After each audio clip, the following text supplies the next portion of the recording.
Each could move to 54. So we'll plan that over the next week or so. He'll make the official announcement when the time is right.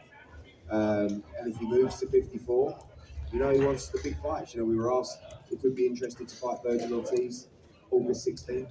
Boo said yes, but Virgil's not ready to fight in August, so we'll probably fight in August. And I think that's a big fight towards the end of the year as well. Guys, just raise your hands so we can get a microphone to you if you want to ask a question. Eddie, question. How soon could it be this fight, Monajan versus Inoue? Yeah, I'll tell you something. Inoue against MJ is one of the best fights in boxing. And I have to respect Inoue for taking it because the people around him didn't want to take that fight. And I kind of feel like I goaded them enough to take it. And I'm very pleased they took it because I see it as a 50-50 fight. Two best fighters in the division, the best fight in the division. And we're looking forward to being in Japan in September for that fight.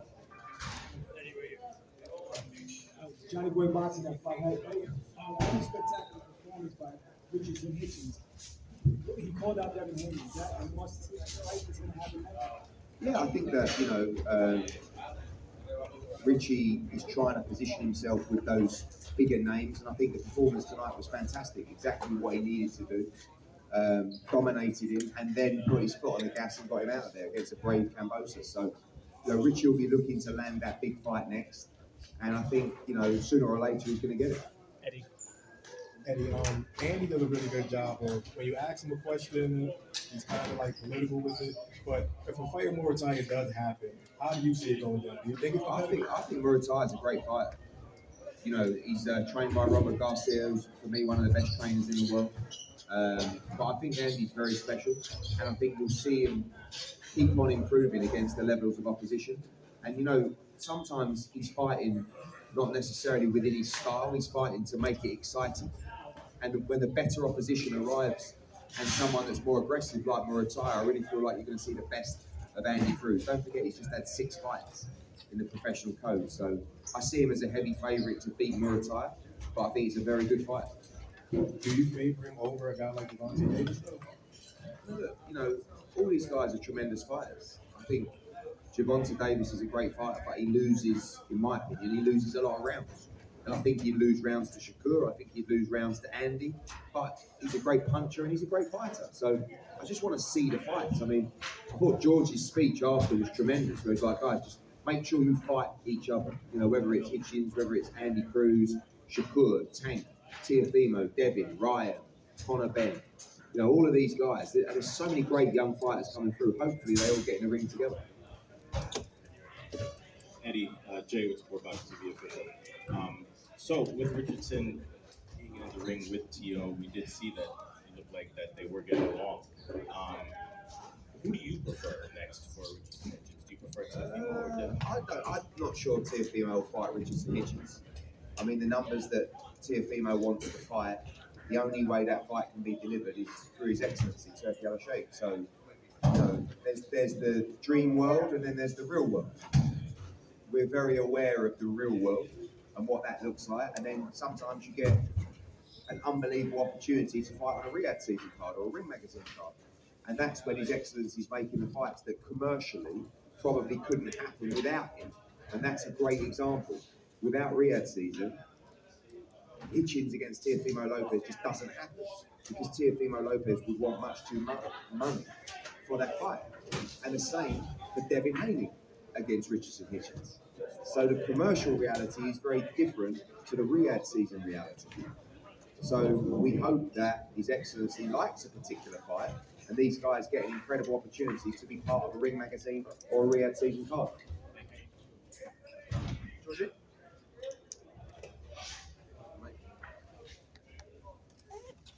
Guys, great effort from George Kambosos tonight. Over to you guys for questions.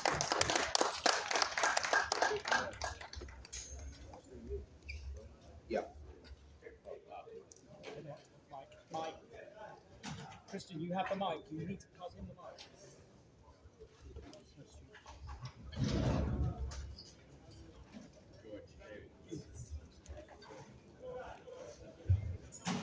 Shout out. All right. George, how are you?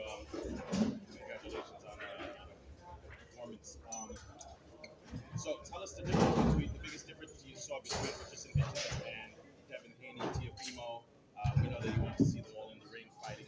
I don't know what your thoughts are. Yeah, look, again, it's an honor to come back to New York, come back to Madison Square Garden, headline another show here. Thank you to Eddie, Matchroom. I always appreciate you guys for giving me these opportunities. And if you take it all the way back, if it wasn't for these guys taking this fight, and who knows what would happen in top ranking stuff. So, obviously, my promoter, Luke Bella, my own company, Fresh Promotions. I just give it my all, man. And look, it's hard to. I fought them at different stages of my career, so it's hard to gauge. But look, they're all tremendous talents. And like I've been saying, I just keep stepping to the best of the best. And, win, lose or draw, I just want to keep fighting the best of the best. So, yeah, look, it's hard. They both have different talents, all of them, and that's why they've got to fight each other. Make it happen, let them fight each other, and look, one of them will win, one of them will lose. Boxing fans, boxing media, promoters, support the winner, support the loser, and move on. How much longer do you see yourself? George, Sebastian Milo, the boxing mob with Fight Hub TV. You say you want to see all these guys fight each other. Just from a fan's perspective as well, what's the fight that you most want to see?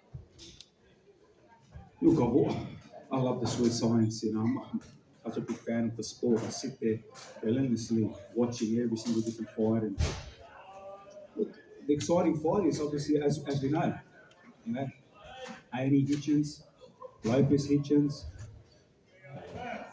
all these guys, Lopez, Devin Haney. You want to see them fight each other, and like I said, it's hard to tell who's going to be better than who because on that night anything can happen.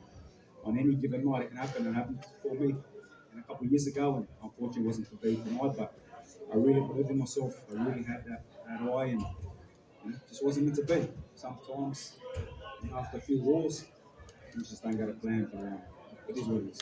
Hey George, Vince the writer, Boxing News 24. I saw you targeting the body a lot during the course of the fight. Exactly what was your strategy going into this fight? Yeah, that was the plan. Body, stabbing that body, stabbing that right hand, rip to the body. I didn't fully execute the game plan. No, I didn't fully execute it. I went a little bit too much head hunting. My lead coach, Anton Kadushin, who unfortunately couldn't be here, as Eddie knows, visa issues, he couldn't be here. But we had a great camp in Montreal, and big respect to Ramon Matthews, the assistant, who jumped up and had a tremendous camp. Russ Amber as well, my father in the corner, my manager. That was the game plan, break the body down, and I knew he was going to be sharp early, and I knew I had to just be like Rocky, just take the shots, and I knew I might get hurt, and I did in round 3-4 with that body shot. It bloody hurt, but I just dug deep, and then I fired back, and I started having some good success. I clipped him a few times, busted up his lip, but look, it wasn't meant to be, and even when I did get put down, I still got up, 9-10, I wanted to go more. That's the warrior I am. I'm always ready to die in that ring. I didn't stay down to that.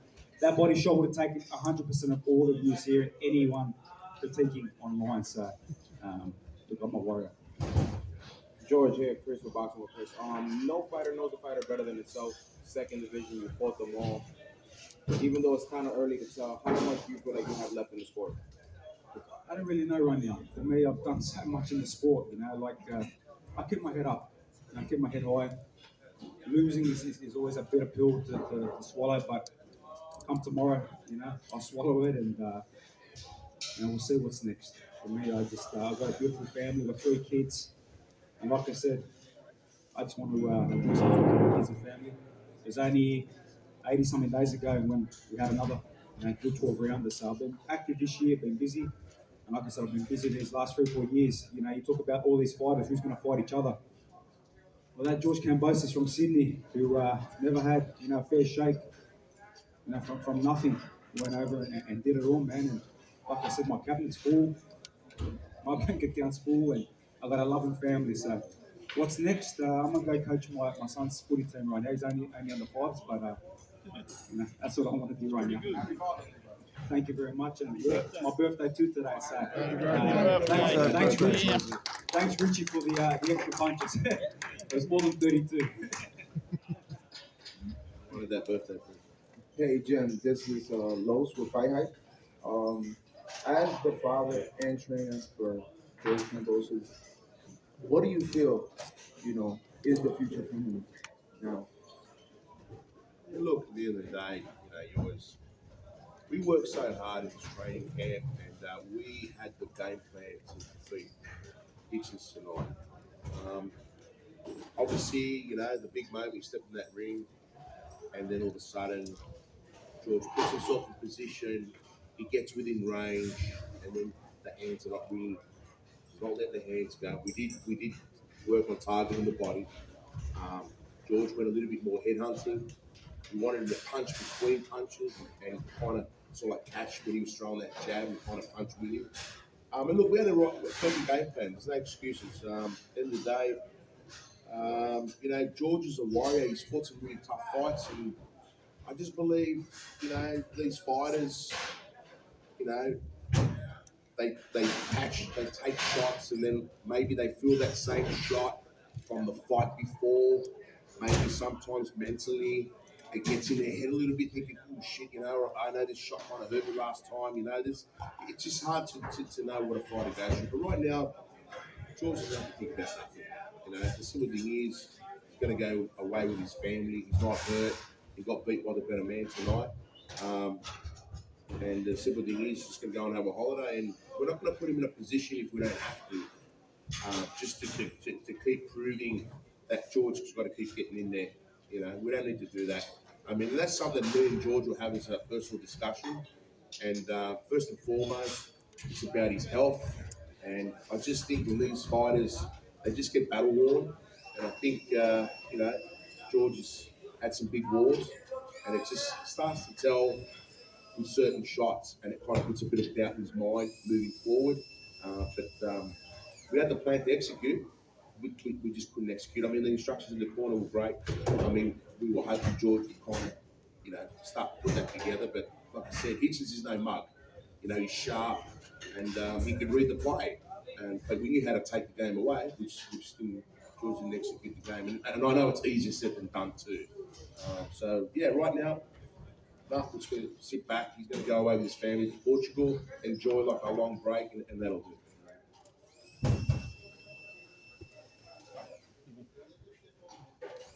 Last one for George, guys. Yep. This is directed to George. For the last 5 years, you fought at the highest level. I'm talking about like murderers row, tough fight after tough fight. What did fighting at the top level teach you about George Kambosos? Yeah, look, if you talk about resumes, I think George Kambosos has the best resume in boxing. You look at the names I fought: undisputed champions, unified champions, Olympic gold medalists, world champions, division above. Everyone knows I've got a big heart, and I was saying that every time I got up in every round, warrior, and you saw it in round 3, 4 when he hurt me. I kicked down on that mouth guard and I fired back. Like I said, I had some success, but it didn't teach me anything new. I know I'm a warrior. I know I give everything to the sport. The fans know it, and the fans respect it. And like I said, I fought the best of the best. And that's all I can ever ask for, And I hope the fans respect it. I hope the media respects it. I hope the promoters respect it. And like I said, I look at myself in the mirror. I wanted to win, of course. I wanted to become a 2-division champion. I think this victory would have made me one of the all-time greats, in Australian boxing history. But again, there's so much history already that I've done, and I don't have to prove nothing to nobody. I look in front of the mirror.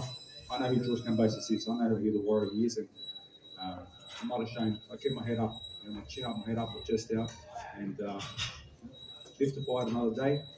We'll have to wait and see. Talk about that. Yeah. Thanks everyone, and happy birthday, George Kambosos. Happy birthday, man. Thank you.